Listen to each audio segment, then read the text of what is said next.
ब्रह्मा जी द्वारा सुमेधा को श्री त्रिपुरा रहस्य रचना का निर्देश देना।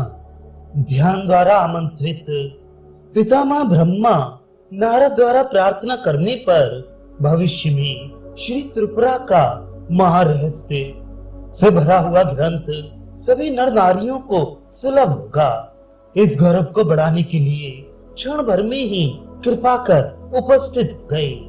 नारद ने वहां पर प्रज्वलित अग्नि के समान आए हुए नवीन मूंगा की आभा धारण किए हुए 4 मुख वाले चतुर्भुज ब्रह्मा जी को देखा। उन्होंने अपने हाथ में कमंडल, अक्षमाला, अभय और वर धारण कर रखे थे। वे श्वेत वस्त्र और शुद्ध यज्ञोपवीत धारण किए हुए थे। तेज के पुंज ब्रह्मा जी को देखकर देवऋषि सहसा अभिवादन करने को उठे और उनके पीछे पीछे सुमेधा भी थे। उन्होंने दंडवत प्रणाम किया। पितामह को अर्घ्य आसन आदि से पूजन वंदन करके नारद हाथ जोड़े खड़े रहे। श्री ब्रह्मा ने नारद को देखकर कहा, हे वत्स, तुमने मुझे क्यों याद किया? मुझे क्या करना चाहिए? और जो अपना अभीष्ट हो सो बताओ।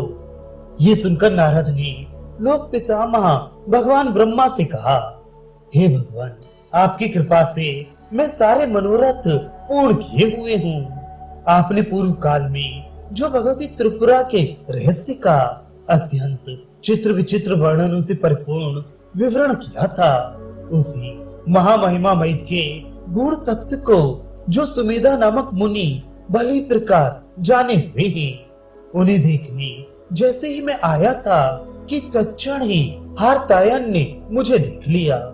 हे महर्षि, आपकी वाणी सत्य हो। इस प्रकार ये मुनि जन्मजात कवि के समान परम क्रांतदर्शी हो।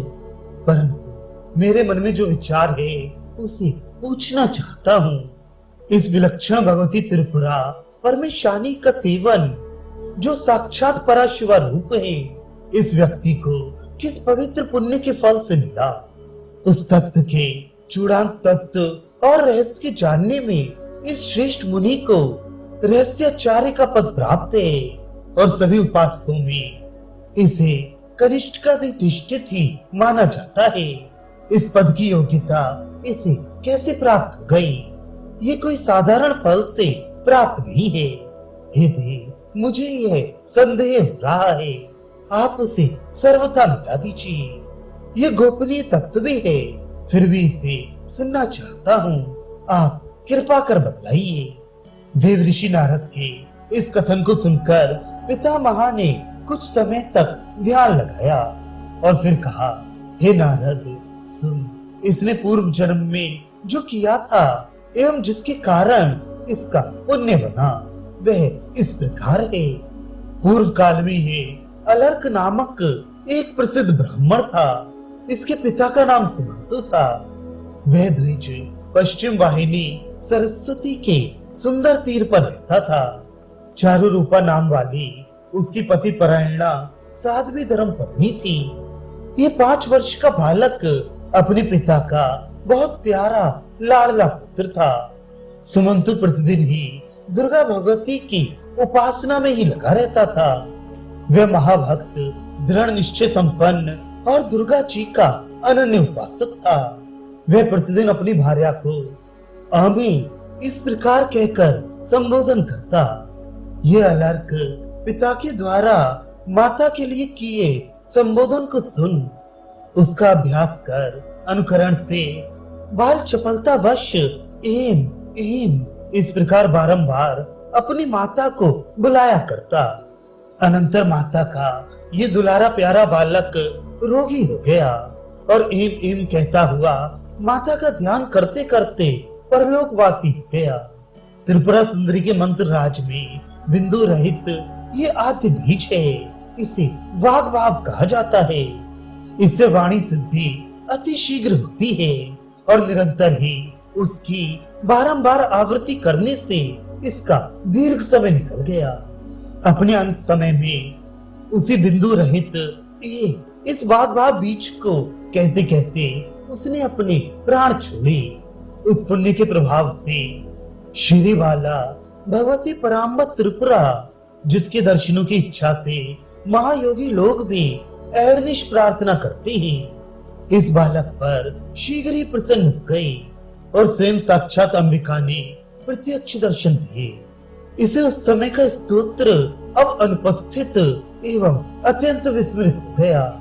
पूर्व में इसने अज्ञान में बिना जाने ही बिना बिंदु का वाग्वग बीज जपा था, इसलिए धारण करने की त्रुटि से ये सब कुछ भूल जाता है। फिर भी भगवती के प्रशस्त चरित्रों का स्तुति निबंधन इष्ट है, इसको भावी गौरव प्राप्त होगा और मेरी आज्ञा है इसे सब कुछ जो अदृष्ट अर्थात न देखा हुआ, अश्रुत अर्थात न सुना हुआ है, उसे वह प्रतिस्फुरित हो जाए। भूत, वर्तमान और भविष्य का जो कुछ वर्णन है श्री गुरु से प्रतिपादित और कभी न देखा हुआ छंद, व्याकरण, सुंदर रीतियों तथा गुम्फन कर अर्थ एवं योजना में विचित्र वाला काव्यों, नाटक के लक्षणों से परिपूर्ण वह सब कुछ श्री त्रिपुरा के संबंध का सार तत्व इसे यथा तथ्य अर्थात पूर्ण सत्य के साक्षात्कार के साथ अवश्य प्राप्त हो। यही नहीं, जो कुछ दूसरे दूसरे कल्पों में है, अन्य व्यक्तियों के मन की अव्यक्त अभिव्यक्ति है, प्रकट और अप्रकट तथा इन लौकिक इंद्रियों से जो ग्रहण ना की जा सकती हो, वे सब इसकी चित्त को भासित हो जाए और इसकी कही हुई उक्ति कभी मिथ्या ना हो। ये महाबुद्धिमान त्रिपुरा रहस्य का कर्ता हो, पहले जो अब तक अग्रंथ रूप से स्थित था, आगे वह हारतायन का निबंध किया हुआ ग्रंथ का रूप ले ले। ये महत्वपूर्ण इतिहास भगवती की विचित्र अर्थपूर्ण कथाओं से युक्त होने से श्रेष्ठ है। भक्ति पूर्वक इसे सुनने वाले और पढ़ने वालों पर श्री त्रिपुरा अंबिका अत्यंत संतुष्ट हो। भले ही संपूर्ण शास्त्र गुरु मुख से अध्ययन किए जाएं और संपूर्ण सत्कथाएं भी सुन ली गई हो, परंतु जब तक इसका पठन अथवा श्रवण नहीं हो जाएगा, तब तक किसी भी प्रकार का शास्त्र अध्ययन और श्रवण पूर्ण नहीं होगा। हे देव ऋषि, अधिक तुम्हें क्या बताऊं, ये ग्रंथ संपूर्ण आगम निगम और तदनुसारी शास्त्रों का पूर्ण निचोड़ हो। इस ग्रंथ को पूर्ण प्रकार से जानने से कुछ भी जानना अभीष्ट ना रहे। मनुष्य जब तक इसे नहीं जानता है, तब तक उसको सुपूर्णता नहीं होगी। हे सुमेधे, तू मेरी बात सुन, तुम्हें सब स्वतः स्फुरण हो जाएगा। श्री परशुराम के कथन से आरंभ होकर भगवती त्रिपुरा के स्वप्न में दर्शन होने तक और तुम्हें जो करना है वे क्रमशः तुम्हें ज्ञात हो जाएगा। इस रचना को तू 36 दिन में पूरा कर लेना। इस प्रकार प्रतिदिन तुम्हें 4 अध्याय करनी होंगी। 12,000 श्लोकों का उपनिबंध होगा और 3 खंड होंगे। आद्य महात्म्य खंड होगा, दूसरा ज्ञान खंड तथा तीसरा चर्या खंड। इस प्रकार सब व्यवस्थित रूप से रहेगा।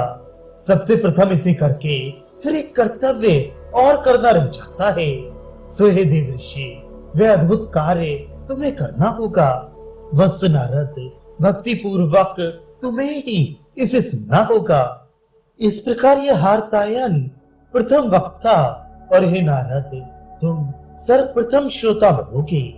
इस प्रकार हो जाने पर वहां सृष्टिकर्ता भगवान ब्रह्मा की उन दोनों ने पूजा की, तभी चतुर्मुख अंतर्धान हो गए। नारद जी भी उसी समय सुमेधा द्वारा भली प्रकार सत्कृत होकर अपनी भगवतमयी वीणा को बजाते हुए अपने अभीष्ट दिशा की ओर विदा हो गए। इस घटना के बाद हारतायन क्षण भर शांत रहे। फिर सत्संग के विरह से कुछ खिन्नता सी उनके मनोभावों में आई और उनका ध्यान उचट गया। इसके बाद उस मुनि ने वेगवती नदी के तट पर जाकर स्नान एवं नित्य संध्या विधि आदि संपन्न कर सुंदरेश सुमीनाक्षी देवी की पूजा कर गणपति श्री गुरुदेव का स्मरण कर ब्रह्मा जी के आदेश रूप ग्रंथ के निर्माण का श्री गणेश किया। उन्होंने ओम नमः कारणानंद से आरंभ कर क्रमशः अंत में साभवेत त्रिपुरे विहीन यहाँ तक कि ग्रंथ की समाप्ति की। शिव शक्ति और ओंकार के मध्य ये ग्रंथ उन्हीं की महिमा का प्रतिपादन करता है और उनके गौरव से परिपूर्ण है। ऐसा महिमा संपन्न यह अपूर्व ग्रंथ हार्तायन ने प्राचीन काल में श्री भगवान ब्रह्मा के निर्देश से रचा था।